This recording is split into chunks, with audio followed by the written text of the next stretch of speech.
Tregohet se një fshatar nga Benu Izrail pa një ditë një burr në Bregdet i cili thërriste me sa të kishte në kokë.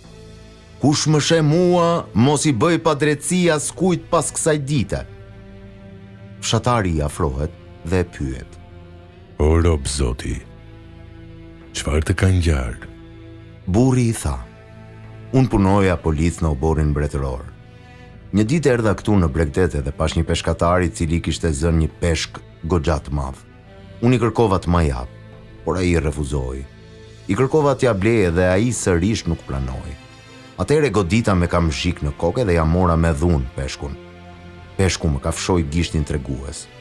U orvata ta heq gishtin nga dhëmbët e gojës peshkut, por nuk munda. Kur mbërrita në shtëpi, fëmijët më ndihmuan dhe me zorë nxora gishtin nga dhëmbët e peshkut. Por më e keqja akoma nuk kishte ndodhur. Menjëherë, gishti mu mavioste dhe filloi të fryej dhe të mbushej me qel. I detyruar vajta te një doktor, i cili me ta parë më tha se është kangren. Nëse nuk do të pritej gishti, sëmundja do të kalonte te krahu. E mandej në të gjithë trupin, duke më rrezikuar jetën. Kështu u detyrova dhe pranova të ma pres gishtin. U ktheva në shtëpi, por nuk munda të vë gjumë në sy, për shkak të dhimbjeve të padurueshme. Të nesërmen vajta sërish te doktori, i cili më këshilloi të presim dorën edhe ashtu bëm. Por sëmundja u përhap në parakrah. Dhimbjet ishin aq të mëdha, saqë u lëria pa e ditur ç'të bëja. Doktori ma preu krahun në bërryl, por dhimbja mu përhap në pjesën e mbetur të krahut. Dhimbja sa vinte dhe shtohej më shumë, derisa preva edhe krahun ngjitur me supin. Disa njerëz që erdhën të më vizitojnë, më pyetën se si filloi dhimbja, edhe unë u tregova historinë e peshkut.